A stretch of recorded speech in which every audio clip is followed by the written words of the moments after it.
MSME का बहुत बड़ा नेटवर्क जितना सामर्थ्यवान होता है वो लंबे अरसे तक इकोनॉमी को एक ताकत देता है। हमने उस दिशा में बल दिया और हमने कई रिफॉर्म्स किए हैं। आज हमारे एमएसएमई नेटवर्क पर दुनिया का भरोसा बढ़ रहा है। बड़े बड़े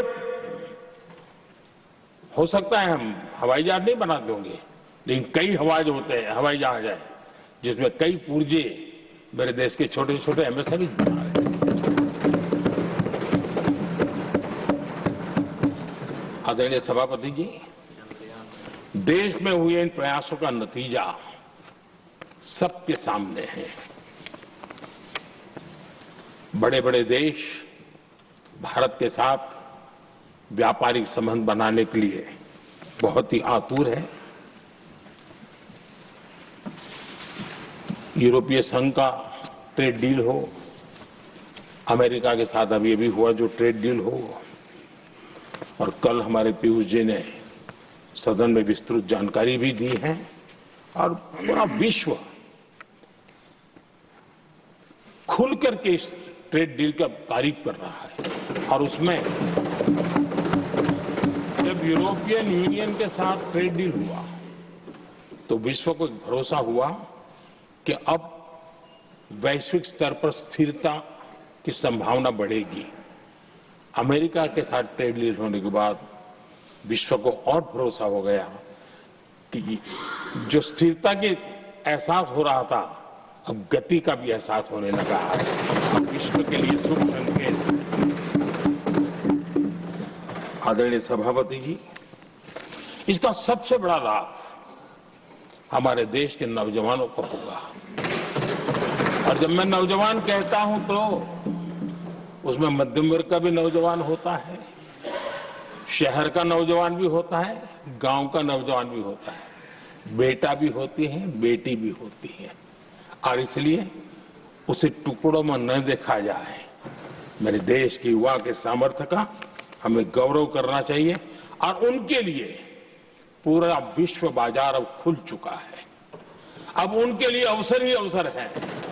और मैं उनको कहता हूं, आइए दोस्तों, मैं आपके साथ कंधे से कंधा मिलाकर के खड़ा हूं। हिम्मत कीजिए, बढ़िए। देश आपके साथ खड़ा है और दुनिया आपका स्वागत करने के लिए इंतजार कर रही है।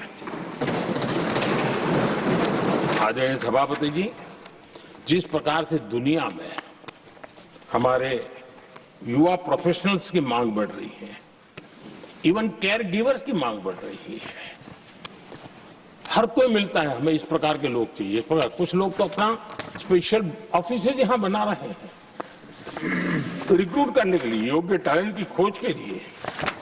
इसका मतलब हुआ कि भारत के प्रोफेशनल्स के लिए भी विश्व में बहुत बड़े अवसर बन रहे हैं। आदरणीय सभापति जी, ये संसद का उच्च सदन ये एक प्रकार से राज्यों का प्रतिनिधित्व करता है। और जो चर्चा की बारीकियां मैंने देखी, मेरा मन कहता है कि थोड़ा स्तर इसका ऊपर होना चाहिए था, और वहां से तो ज्यादा होना चाहिए। वो तो कितने साल तक सरकारों में रहे हैं, वहां से जरा चर्चा का स्तर ऊंचा होना चाहिए था। लेकिन उन्होंने ये मौका भी गंवा दिया। देश उन पर कैसे भरोसा कर सकता है। आदरणीय सभापति जी, मैं कल एक माननीय सदस्य को सुन रहा था। यूं तो वो अपने आप को राजा कहलाने में बहुत गर्व करते हैं, लेकिन वे आर्थिक असमानता की चर्चा कर रहे थे।